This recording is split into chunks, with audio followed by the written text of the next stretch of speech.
click the links. You know, I never thought about it, but you look back at the tumultuous 60s, at the violence there, you think there's actually probably been more deletions in tumultuous 2020s than there has been the 60s. I have to check on that. Okay, so a Pacific Islander, a Jew, and a gay Vietnamese guy walk into a bar. Oh no, that's not a joke. That's just the clown world we're all in. So the thing with these Antifa strawmen who claim to be fighting the fashionable ones, and then they point out the guys who are the fashionable ones.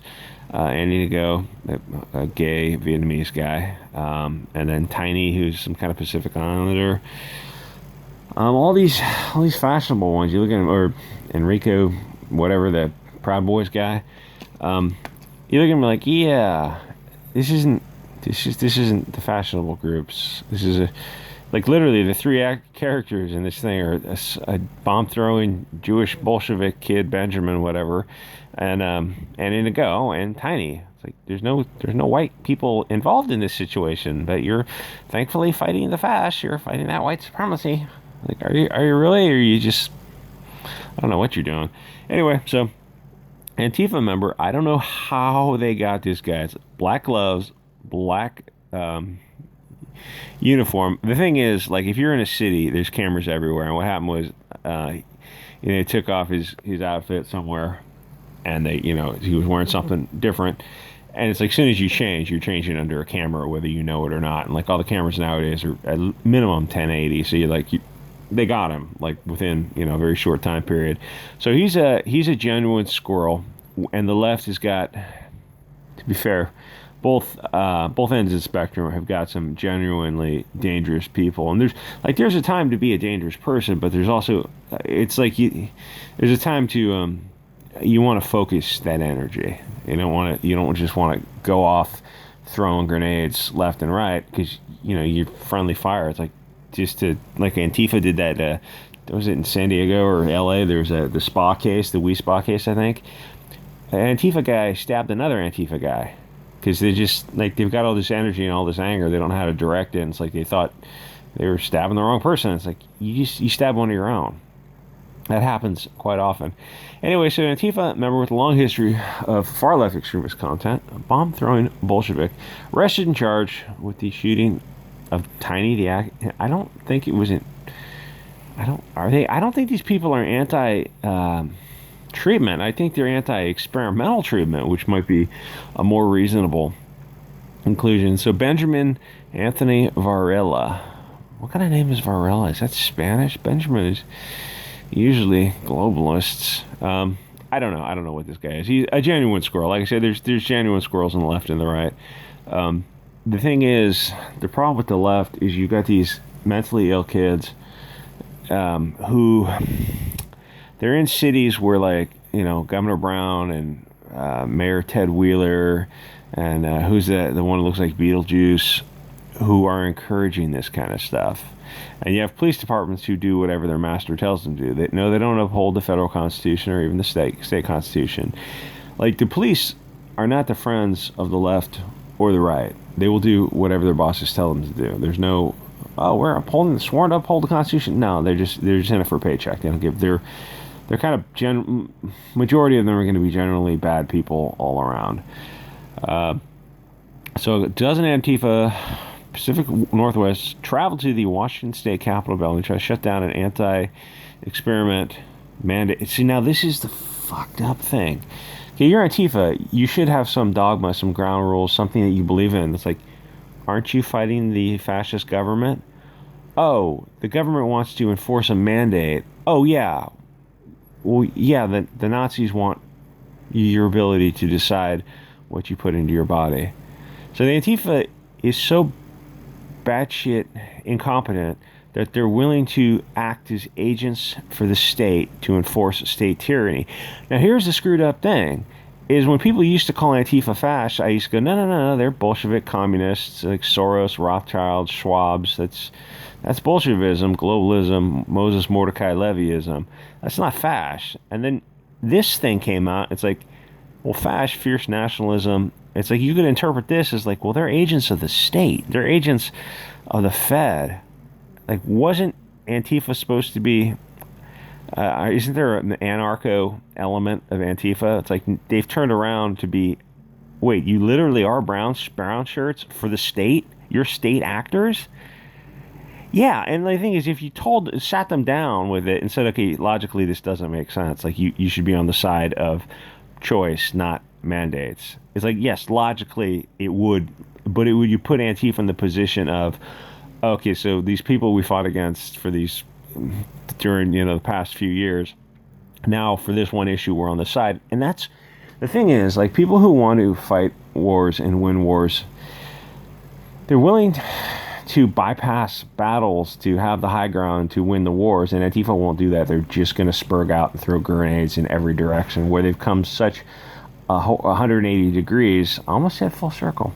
They've come 180 degrees to where they're acting as agents of the state to protest against these people who, like, the other side's in the right. I don't know what their group is called. Proud Boys. I think they're called Proud Boys. I'm not saying Proud Boys is in the right or the wrong, because the people on the real right would look at Proud Boys because, yeah, they're not. They're just kind of milquetoast normies. Though I know there's some hard boys in there who are just like, they're just looking for a group to hang with until like a further right group comes along. I get that, but like, you should be supporting the Proud Boys in this one instance. But the Antifa kids, they cannot do that. They're so brainwashed they're willing to throw ideology out the window and just say, yeah, well, we're going to act as agents of the state in this one case. It's like, why are you doing this? Oh, because we just want to have a fight. Yeah, but this is against what you allegedly stand for. So, like, you're saying you don't stand for anything. You have no beliefs other than, like, you just want to throw grenades left and right. Yeah, that's kind of how it worked out. Anyway, so he had a Liberty device on him, and he turned to this group that was walking behind him, and he just fired blindly, hit the guy in the foot. It's like, he could have hit him could have killed him, could have gotten a fatal shot. Like, he's depends on who the district attorney is, but this doesn't look like a self-defense case, because you've got like 24 Antifa who are jogging away, and then you have a group of like smaller group following, and everyone, both sides are armed, and it's like all this. It's like, it's hard to argue the legality of this in a court judicial setting, because you have a system where the police are standing off, and he goes, people on the right, these fucking milquetoast pussies on the right, who just haven't really taken the honk pill yet, they look at the cops and go, oh, well, they were told to stand down. Well, their duty is to uphold the law. Isn't their duty to uphold the Constitution as the final core code? So if a mayor gives you an unlawful order to not protect and serve the people, and then you have to ignore that unlawful order and continue to serve and protect the people. So finally, these like MAGA normies are finally learning that the thin blue line bullshit. It's like, yeah, you can go ahead and burn those flags if you want. It's not. People aren't what you want them to be, and the left on the right. And the left does it with purse puppies. They see brown people and they want them to behave a certain way. In terms of, like, brown people, having grown up with black people, very good experience with black friends. They're the most racist people on earth. Asians also, over the top racism. Just like, you want to hear some racist people, go talk to black or Chinese folks, and they're just the most atrocious things they will say about each other. That's a problem for the left, because they're doing this whole like, oh, racism is bad. But then the people they're trying to stick up for are the most racist people on earth. There's no way to get around that. So they don't know what to do with that, because the purse puppies aren't acting the way they want them to act. The right does the same thing with the thin blue line bullshit, is they want the cops to act a certain way. They're not. Most cops are just in it for a paycheck. They're not the enemy. And the thing is, like, in the event of a civil war, it's like, your uniform is going to be who you are, so to speak, to avoid the algorithm. In the event of a complete and total breakdown of society, then, people will switch to their tribalism, and, that will happen. But until that happens, they're just going to do whatever their masters tell them to do, because they want that pension. It's like they're getting paid X amount of dollars per year, but it's a lifetime. Like, once you're hired, you're taken care of for life, and you get that. You retire at like 95% of your salary if you stay in long enough. So they're not going to do anything to mess that up.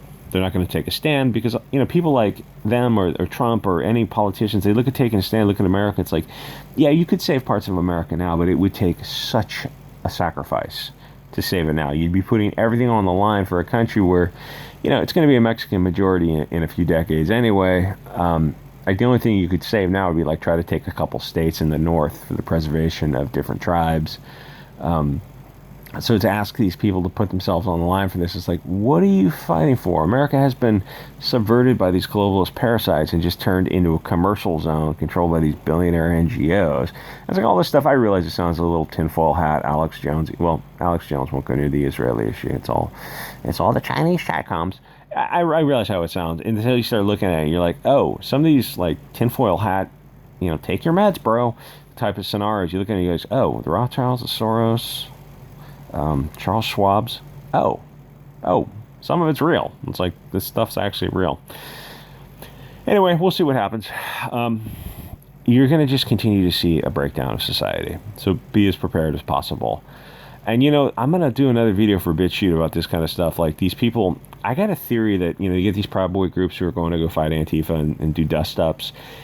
I think that might do more harm than good because it gives people of the city an out group to hate. Or if you just left Antifa alone, let them do whatever they want to do, destroy as much stuff as possible, the people in the town would look at Antifa and realize, okay, Antifa's a problem, instead of looking at the Proud Boys and go, oh, the Proud Boys are the problem. If you left them alone, Antifa would be, burning and doing whatever they're doing, causing trouble for the people of the city, and the people of the city are watching the cops sit back and do nothing. You look at the cops, you're like, wait, we're paying taxes for this. We're not being represented for what we're literally paying for. Like we might as well literally defund the police and form our own town militias, state militias, our own guard. We will be our own police because we're paying for services we're not getting. But when the Proud Boys get involved, it's like, oh, we can hate the Proud Boys instead of hating the police, the mayor, the governor, and Antifa. It's just a theory. Anyway, like, comment, subscribe. See you guys on the next episode.